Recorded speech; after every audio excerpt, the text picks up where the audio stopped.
Tito Boy Abunda kinilig sa inaming sikreto ni na Kim Chiu at Paolo Abilino.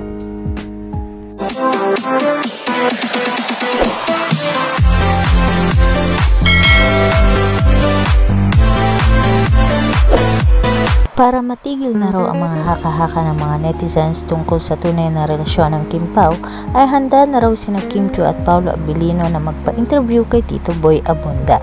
Sa ngayon raw ay ini-schedule na ng mga staff kung kailan free sa schedule sina Kim Chiu at Paolo Abilino.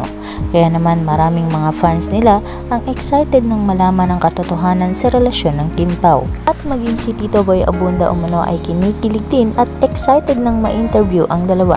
Kahit naman raw na hindi aminin ng dalawa ang kanilang tunay na relasyon, ay kita naman raw na talagang nagkakamabutihan na sina Kim Chiu at Paolo Abilino. Dagdag pa nga ni Tito Boy Abunda, bagay na bagay raw ang dalawa dahil pareho naman silang single at mabait. Samantala ayon naman sa mga netizens, tiyak na mai-inlove talaga si Paolo Abilino kay Kim Chiu dahil maganda na at sexy pa.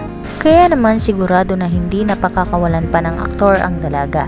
Madalas na rin raw namamataan ang dalawa na magkasama sa ibang bansa at kita nga sa kanilang mga larawan ang kanilang masayang muka na tila sinasabing masaya silang dalawa sa tuwing magkasama sila. Deserve naman raw na maging masaya si Kim Chiu dahil sa kanyang mga naranasan sa dati niyang nakarelasyon.